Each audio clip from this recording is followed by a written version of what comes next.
Hi guys, this is Madeline with Madeline Diet Designs, and I am here today because I am doing a very special project with my friend Jessica from Paper Terrace, and we are going to do a Christmas junk journal exchange, and I'm just so excited about it. And I actually, this is a little sneak, have designed this cover for her journal. That's as far as I've gotten. And I wanted to show you guys how I did this. All right, so today's going to be a tutorial, and this is my first real tutorial, so y'all give me some questions if you have them, and we'll go ahead and get started on making this awesome window journal. Okay, leave that to the side. So first thing is this image. Okay, this image I got from a book that I got from the bins at Goodwill. And this is basically what it looked like when I pulled it out of the bins. And it was all torn and cover was off it, but I wanted it anyway because if you flip inside, I mean, look how awesome and vintage this book is. It is from 1961. And it just has the prettiest images in it. So I went through and picked out an image that I wanted to use on the cover of her book from this. And I have gone through and picked out another image to show you guys how I made her cover.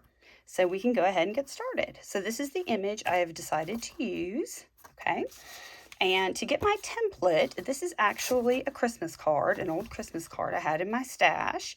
And I went in and I cut out the images that were right here and created this template, right? So that's what I used to get my template for the front of the journal. So moving along, I decided I wanted the journal to be 6x8.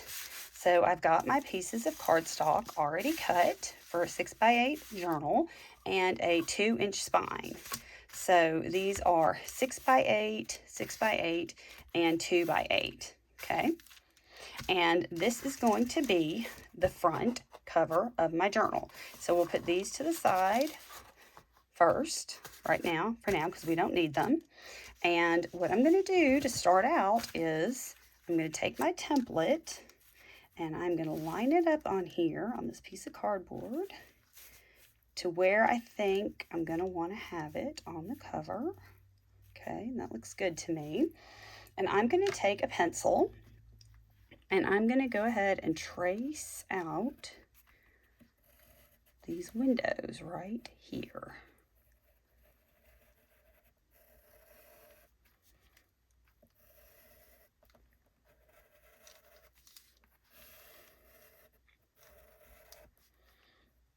I'm having to hold down this middle part here because it's not that rigid. I probably should go back and put some cardstock or something and line them so they don't move, so they don't break on me. But I'm just really carefully going through.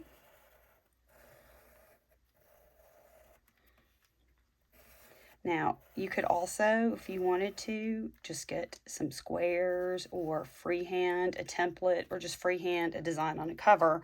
This is just what worked best for me and was honestly the inspiration behind creating the cover of this junk journal.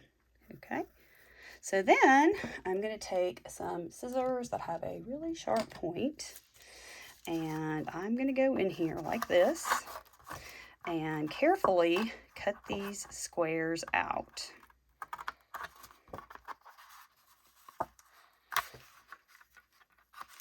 So I hope you guys are having a good day.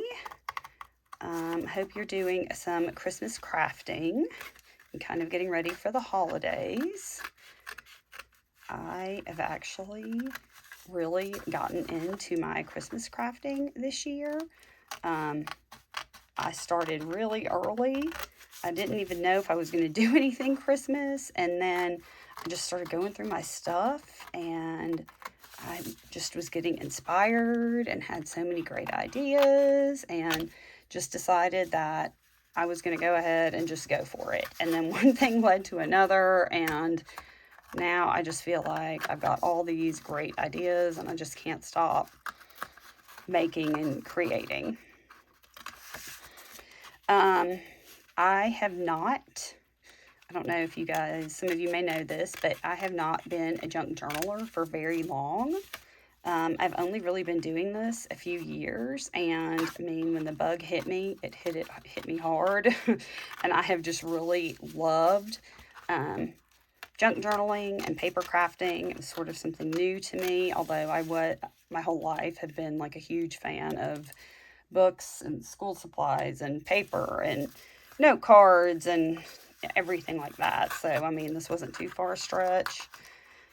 But I've only had my Etsy shop open a few years, and I've really enjoyed that. And for whatever reason, I live in an area where I am able to find really awesome vintage items, vintage Christmas cards, vintage fabrics, vintage sheets, all kinds of fun stuff. And I have put some of that along with some basic items in my shop to share with you guys, just because I kind of want to share the love a little bit.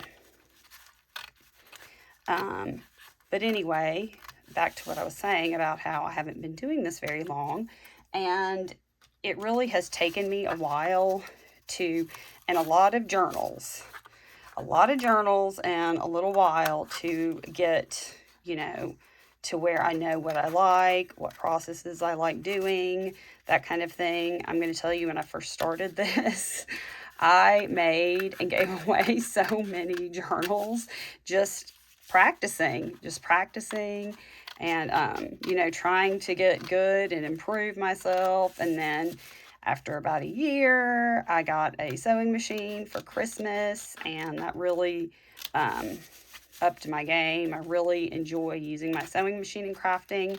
I do use my sewing machine on this project, but you don't have to have a sewing machine. We'll talk about both ways you can do it, with and without a sewing machine.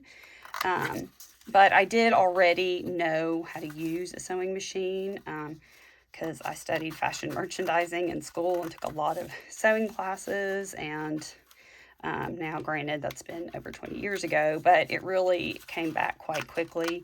And if you are somebody starting out and you don't have a sewing machine, I would highly recommend getting one and finding a local class in your area and just taking a class, because, I mean, once you get used to using a machine, it's just so much fun to be able to use the different threads. And I have a machine that has a lot of different types of stitches, and I really enjoy using all the fun stitches in my projects. And I'm not gonna lie, it's also helped out a little bit when I've had to hem a pair of pants or something like that for a member of my family. But yeah, I've really enjoyed having my sewing machine.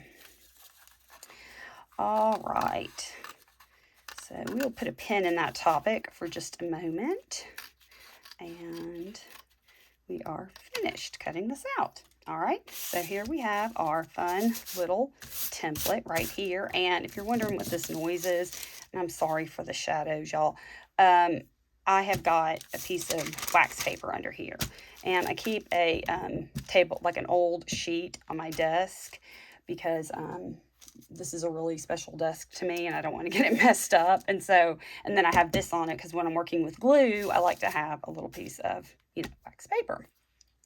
Okay, so there's my cover. Then I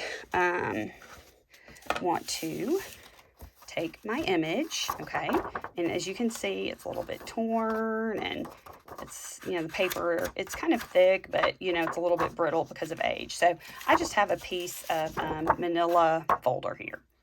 Okay, I just picked up a box of them, I think, at a church rummage sale for $1. Okay, and I am just going to take a glue stick, okay, and I am just going to glue down my image to to this piece of cardstock just to give it a little bit of extra stability and robustness when I go to use it. Okay, so here we go. And as you guys will see, I'm sure I have a lot of different types of glue I like to use, and you know, I've really figured out my how I like to do things, what glues I like to use, and you know, that's definitely something that you will, you know, figure out as well. The more you do, the more you craft, the more you do this. So, all right, now you have our image on here. So the next thing I like to do is take my cover and I put it on my image like this. And I decide what part of this image I want to have peeking through my little window here. And I think these bunnies are so adorable, and I don't want to cover up any of their faces. So I'm trying to find a good position where you can see a lot of their cute little faces, and you know, it's not really too obstructive. All right, I think I might go with this here, and I know it covers that guy's face up, but this is the main character of the story, and I think this little bunny, I think he's so cute, and I really like these little hats on these women. So let me just try one more little thing to see if I can get him in there without covering up a lot of. That one's okay, but I really like having all these other little bunnies in the frame that are up higher. Let me see if I can do this even. No, we start to get into the words. Y'all, I wish you were here so you could tell me what to do, when to stop. Okay, all right, I think I'm gonna stop here with this, and I'm gonna hold. This is what I'm gonna use. I'm gonna cover that poor little bunny up, but that's all right. They're cute. Okay, and then here I go. I'm gonna start moving again. Start moving it over again. Okay, let's see. All right, yeah, let's see. I'm gonna do this. Yeah, I just like it like this. I like it. And I think they're outside in this. I don't know if they're inside or outside, but I think they're outside. They all have their coats on and whatnot. And so you can see, so it's like you're looking in, you know, looking outside from your window or whatever at them. Okay, that's super cute. So now I take my pencil, and all I'm going to do here is I'm just going to outline this. And that way, when I go to put this back in the window, I know, you know, where exactly I want to put it. So I'm just going to grab a pair of scissors, and I'm going to cut this out.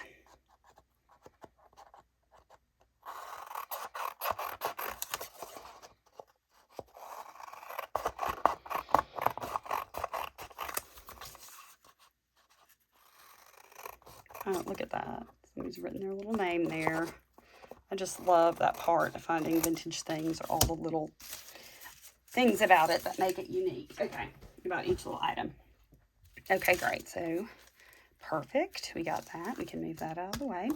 All right, so I have decided that I want to use this fabric. Now, this is not a vintage fabric. It is vintage looking, and I picked this up at Joann's, I think. And I just thought that this would be really pretty with this on the cover.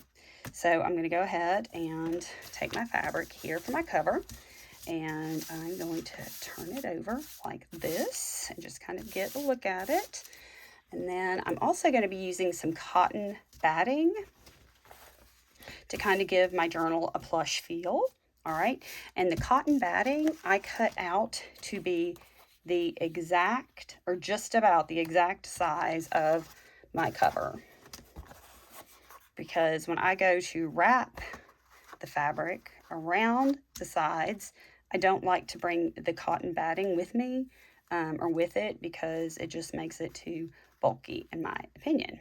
All right, so this looks good. Now I'm going to take my glue stick again, y'all. And this is what I do. This is a semi-permanent glue stick, I think. I mean, it holds pretty well.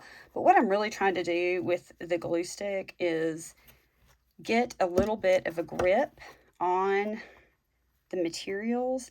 So, and it'll hold it, but in case I have a boo-boo or mess up, I can always take it off and it's not, you know, permanent just yet. And the reason I feel okay doing this is because I am going to sew it later and it will hold it in place. Now, if you don't plan on sewing, you might consider using a stronger craft glue or a more permanent glue when you make yours. You know, but that's just completely up to you. Okay. And as you can see, I'm leaving a little bit of a gap here because that's where your book's going to fold. Okay, so let's glue this one down here. You guys, sorry about the lighting. I feel like it's not really very good lighting right now, but it's my first time doing this, so I'm going to get it figured out. All right, here we go. We're going to put this right here like that. All right, and then I like to take my bone folder and just kind of press it down because like I said, I mean, it doesn't have to be permanent for me at this point, but I do like it to be pretty well pressed down just so I can, you know, move it around without it getting in my way. Here, let me move my light over here and see if this helps. Oh, no, that might help a little bit. Yeah, okay, let's try this for a minute. Y'all tell me if this is better or not. Okay, so I've got my batting, my cotton batting on my cover. All right, and so what I'm going to do again here is take my scissors and I'm going to do the exact same thing I just did with the cardboard. And I'm going to cut out the batting here because I don't need the batting. And I certainly don't need it to wrap around when I go to wrap my fabric around this part. And it just creates a lot of extra bulk that I don't need. So you guys might want to fast forward. This part's going to be probably a little bit boring. But anyway, so I was kind of telling y'all a little bit about how I got started doing this. Funnily enough, I was watching YouTube and I came across, it was actually, I think, a Christmas video of Jessica from Paper Terrace making a Christmas envelope junk journal. And I was just watching her do that and I thought, that looks so awesome. I bet I could do that. And I literally went to the dollar store that day and bought envelopes and paper and glue, and I made my very first junk journal an envelope journal. I think I maybe even gone to Hobby Lobby and bought, or maybe it was Walmart, I don't know, and bought some cardstock and some and like a paper trimmer because I was just, you know, starting out brand new. I didn't have any of the supplies. I didn't want to get a lot of things yet. I was just kind of trying to get a few things I thought I could use anyway. Like, hey, if this doesn't really work out, you know, I've got a few things I could probably use and, you know, around the house anyway.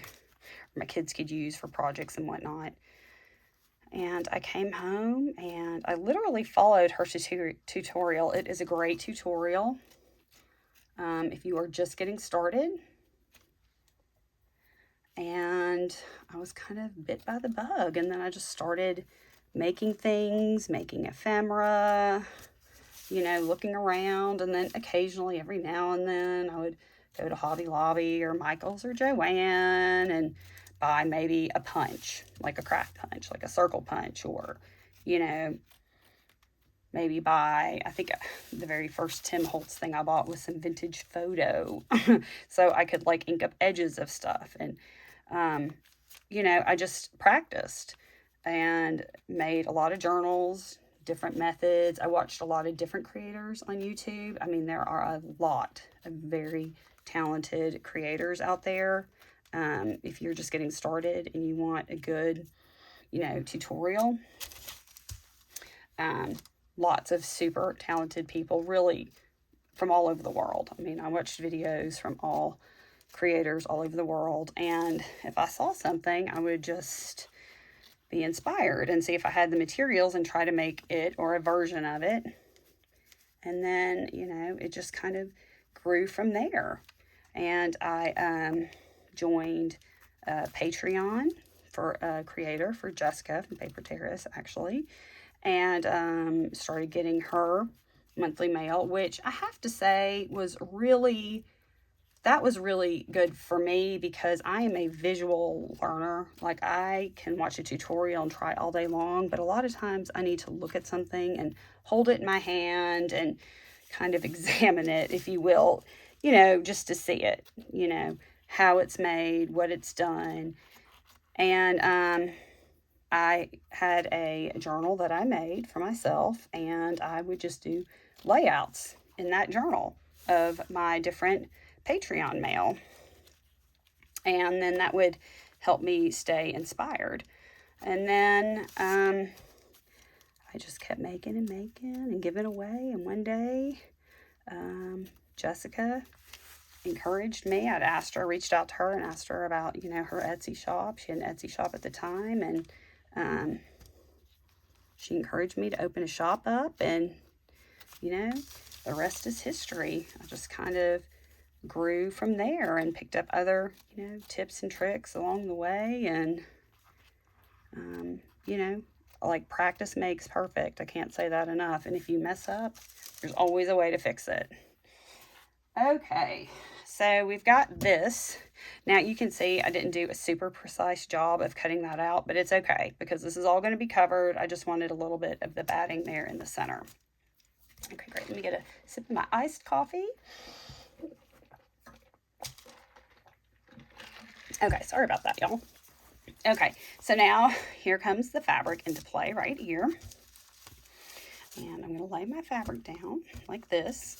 And I like to have a little bit of a border because I mentioned before, we're going to fold this over and glue and sew after we get kind of our cover together.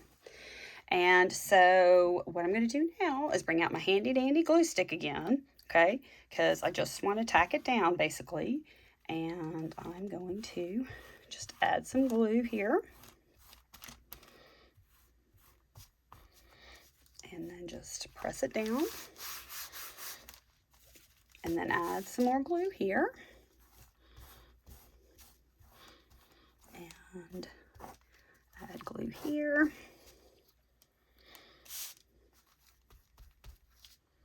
This is a good glue for this, in my opinion, because it's soft. It doesn't have a ton of drag on it. Now, there's really another great glue stick out there that is, you know, the glue is a little bit more structured, I guess you could say, and it's really good for paper and stuff. But I just find to, like, get started on a cover, this is a good glue because it just doesn't really pull as badly. It's a little bit softer. Okay, just get a little bit of glue here, there. All right, a bit more. Okay, here we go. Now, turn this over like this, and we're going to press it down. Okay, we're just going to make sure we got all our batting tucked in right there in the corner. Very good. All right, excellent. All right, I like the way this is looking. Very good. Now, this is what I'm going to do at this point. Is I have a lot of these, I think I got them at the Dollar Tree, just these kind of clips, like you could use them in chip bags, whatever. And I'm gonna take, and I'm just gonna clip this over like that, just to make sure that this holds. Okay, that my fabric doesn't really move too much while I'm doing this next part. And I'm actually gonna, let's see, I think I'm going to trim.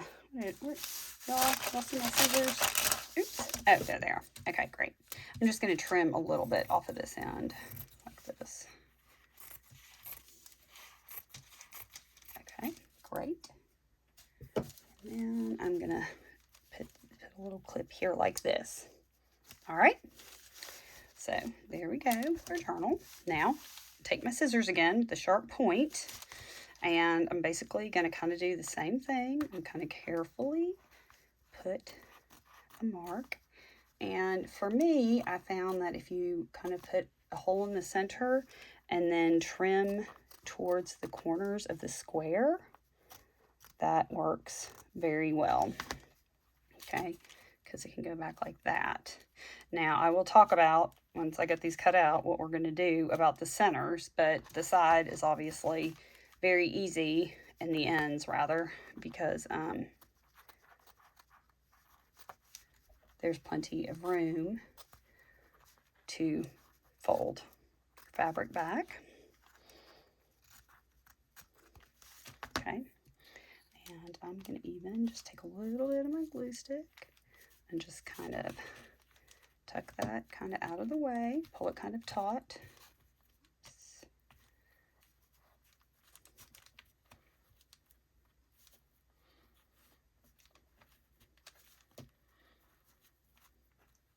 Okay. All right. And now I'm just going to continue along. And this part, you got to have a little patience, or I got to have a little bit of patience. This whole journal cover does take longer than the average journal cover, but I just think the result is so fantastic that to me it's definitely worth it. All right, I'm just going to pull that down, and then I'm going to pull that down. And as you're doing this, you'll be able to tell if you need to cut a little bit more towards the corner. And you can see here I didn't cut enough of the cotton there, and that's why that it kind of wants to pull up. So you know, it's fine, you can get it to stick, but it may pull up a little bit. So let's see here.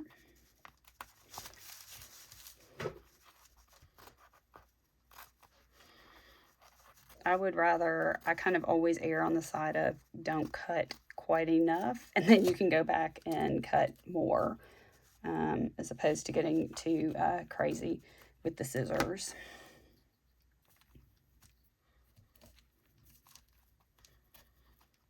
Okay. So do you guys have any fun plans for the holidays? My husband's, I don't know when this is going to go up, but I'm filming this in, the first week of November. And my husband, with his family, we always, for Thanksgiving, I live in Alabama, drive to North Carolina and get a cabin in the mountains for Thanksgiving. And that's kind of a tradition we started last year, and it is just super fun. His family his parents live in another part of Alabama, and his brother lives along the East Coast. And so everybody drives to get there, and we get to spend time together, and it's just so fun. And his brother has two children, and I love seeing them with my two children playing together, and I just feel like that's what the holidays are all about.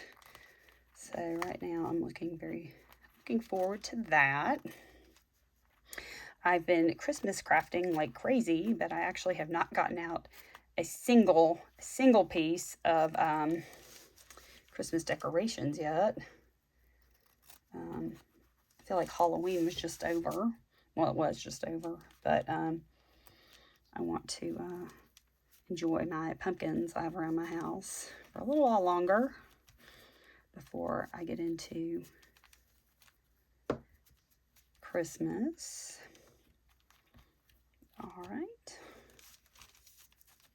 Where that guy came from. Okay, so let's flip it. Whoops. Let's give that another press. See if we can get that to hold. Okay, now let's turn it over and see. All right, I'm liking the way this is looking. Okay, this looks really good around the edges. Okay, so now this next part is a little bit trickier. All right, I'm going to start up here. Well, I think it's a little bit trickier. All right, I'm going to pull one side up, doesn't matter what side, like this. And then I'm going to fold the other one over like that. Okay. And then I'm going to trim, okay, right here. And I'm going to add a little bit more of my glue right there. And I'm going to pull that over and kind of press and get it to hold just a little bit right there, because like I said before, I am going to be sewing this. And so this glue is really just kind of helping me get my shape I want. Just tack it in place really. It's not overly sticky. I have not had a problem putting it through my sewing machine. It does dry rather quickly though. So, you know, it shouldn't be that big of a problem. And I mean, good Lord, there's probably a much easier way to do this, but I honestly just sort of was inspired to do this a few days ago. And with that Christmas card, because I just love the window in the front of journals. I just think it's such a neat way to capture and use an image. I mean, you could do this with a family photo. You could really do this with a lot of different things to use on the front of your journal. Okay, I'm just going to trim right there. I would recommend a small pair of super sharp scissors for doing this and doing your trimming. And I apologize for my nails. I have been using a lot of fabric tack today, and it does not play well with nail polish, FYI.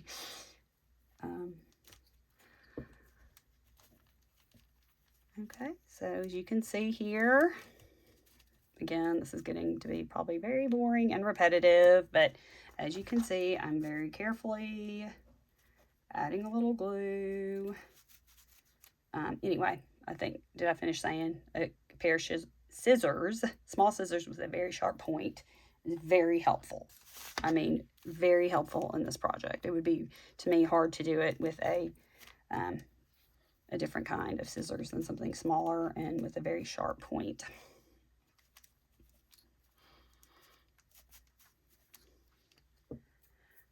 Now, the first time I did this, I did use fabric tack, and it worked great, and it held great. I do love fabric tack, especially for covers and such, because it has a great hold. If I weren't sewing, I'd probably be using the fabric tack, but it got to be a little bit messy for me anyway, with all the liquid glue everywhere. As I'm sure you can tell, I've got fabric and all kinds of stuff stuck to my fingers just from the glue stick, which I should be able to wash off later. But it was a mess with the fabric tack. All right. Two more to go. And I mean, for me, this takes a lot of patience to do this wrapping and holding and going back. And I did stitch over the fabric tack, by the way, when I used the fabric tack to make this last time. And it was fine for me. I do not recommend it though. I would not say I recommend doing that, but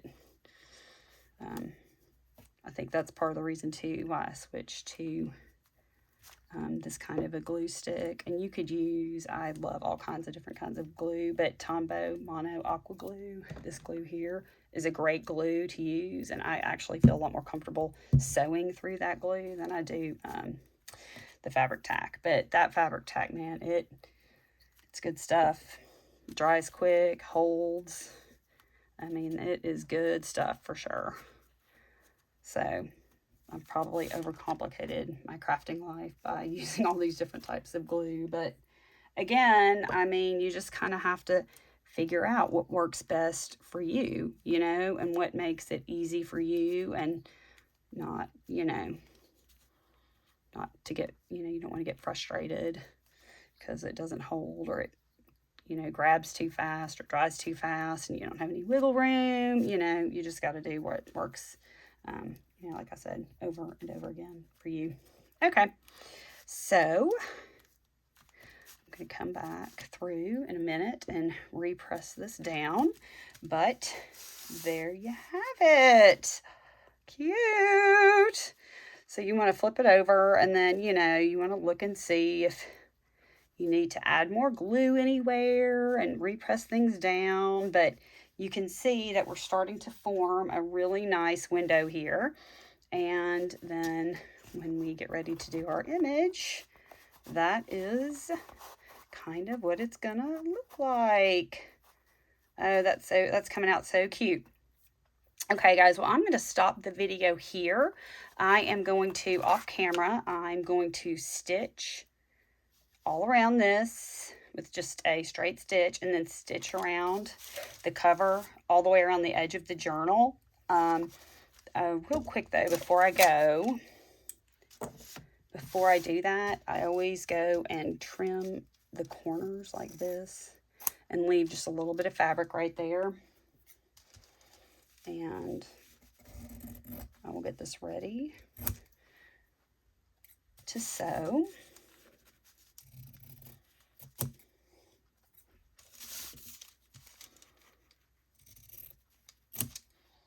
Okay.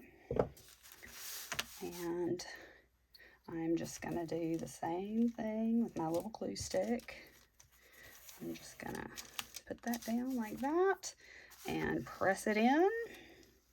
So I just grab onto that fabric just long enough for me to get this over in my sewing machine and give it a good sew. All right, let me get down here.